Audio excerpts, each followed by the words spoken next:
Hello viewers, आइए आज बात करते हैं हमारे ख़ास प्रोडक्ट के बारे में। वैसे तो हम अपने प्रोडक्ट्स को वक्तन फ़वक्तन शेयर करते रहते हैं, लेकिन आज का एक प्रोडक्ट ख़ास प्रोडक्ट है लड्डू। एक ऐसा लड्डू जो नाश्ते में इस्तेमाल किया जाता है। लड्डू किसी भी गोल चीज़ को कहा जाता है, लेकिन जब लड्डू का नाम आता है तो हमारे ख़्याल में आमतौर से कोई गोल चीज़ और मीठी जायकेदार चीज़ जहन में आती है। हालांकि लड्डू दवा के तौर पे भी इस्तेमाल किया जाता है और दवाओं का भी बनता है जो कि जायकेदार नहीं होता है, लेकिन हम यहाँ पर बात कर रहे हैं एक बहुत ही न्यूट्रिशियस और डिलीशियस लड्डू के बारे में। हालांकि आमतौर से हिंदुस्तानी घरों में कई तरह के लड्डू बनते हैं। तिल का लड्डू बनता है, मेथी का लड्डू बनता है, नारियल का लड्डू बनता है, बादाम का लड्डू बनता है और भी कई तरह के लड्डू, लेकिन वो सब के सब बहुत भारी और गरिष्ठ होते हैं और एक ख़ास मौसम में इस्तेमाल किए जाते हैं और कुछ ख़ास लोग ही उसको पचा पाते हैं। हमने जो ये लड्डू प्रोड्यूस किया है, ये बहुत ही बरसों की मेहनत के बाद और बरसों के इस्तेमाल के बाद हम ये कह पा रहे हैं कि ये बहुत ही डिलीशियस एंड न्यूट्रिशियस है और किसी भी इंसान की जो सुबह के नाश्ते की वक्त की ज़रूरत है उसको पूरा करता है। क्योंकि एक इंसान की फितरत है कि वो हमेशा ही जायके की तलाश में रहता है, ये इंसानी ख्वाहिश होती है और उसके साथ अगर न्यूट्रिशन पहुंचा दिया जाए तो वो बहुत अच्छी बात होती है। ऐसा जायका जिसमें न्यूट्रिशन नहीं हो, नुकसान हो, वो गलत होता है।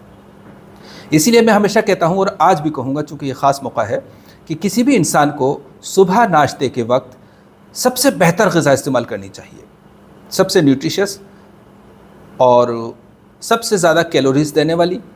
क्योंकि हर इंसान रात भर सोया है, उसका पेट खाली हो चुका है।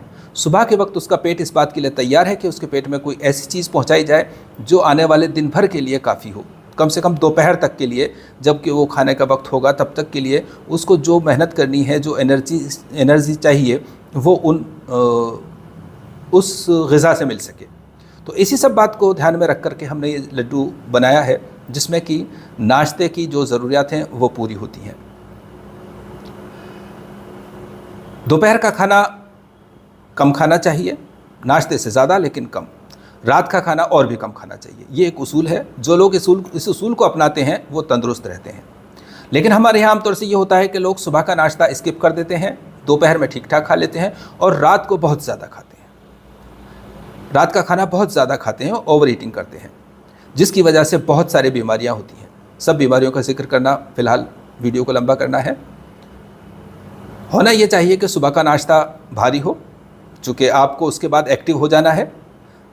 दिन भर दोपहर तक कम से कम हर हाल में एक्टिव रहना है, उसके बाद आपको खाना मिल जाना है। फिर रात का खाना और कम, चूँकि रात को आपको सो जाना है, एक्टिव नहीं रहना है, तो रात की ज़रूरत कम है।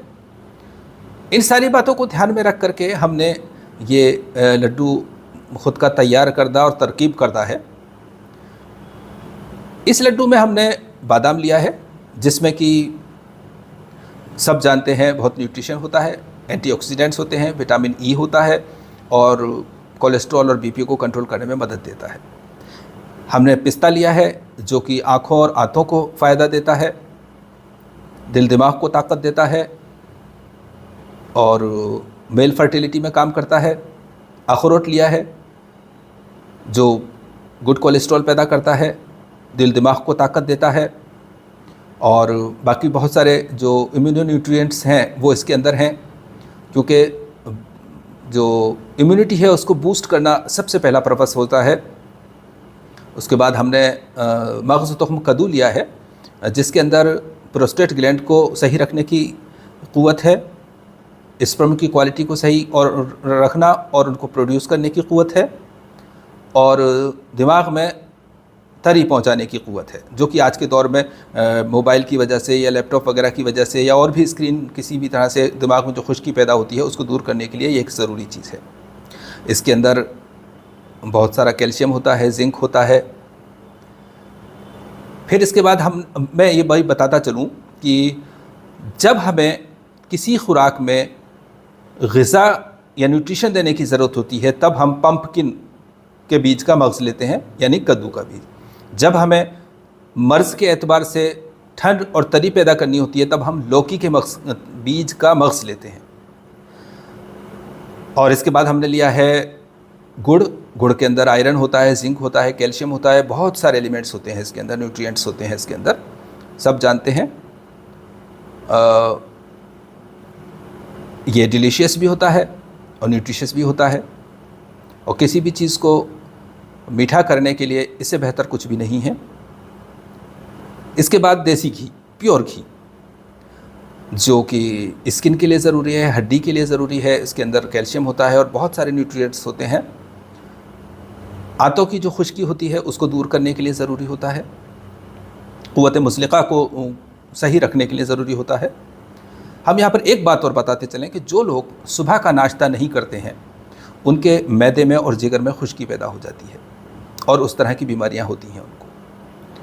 और जो लोग रात का ज़्यादा खाना खाते हैं उनको मैदे की दूसरी शिकायत होती हैं, जिगर की शिकायत होती हैं, और उसके साथ साथ दिल की बीमारियां भी होती हैं।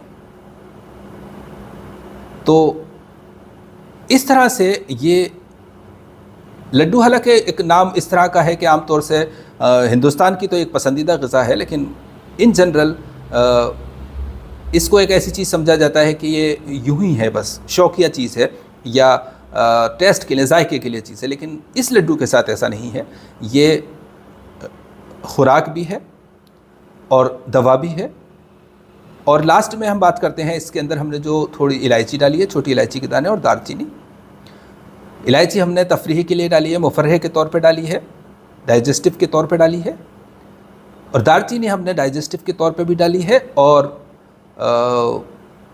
जो ये ग़िज़ाओं का थोड़ा बहुत भारीपन है उसको इनेक्टिव करने के लिए डाली है, और जो गुड न्यूट्रिएंट्स हैं उनको पेनिट्रेट करने के लिए, एब्जॉर्ब करवाने के लिए डाली है। तो इस तरह से एक ही चीज़ को हमने कई मकसद के लिए इस्तेमाल किया है।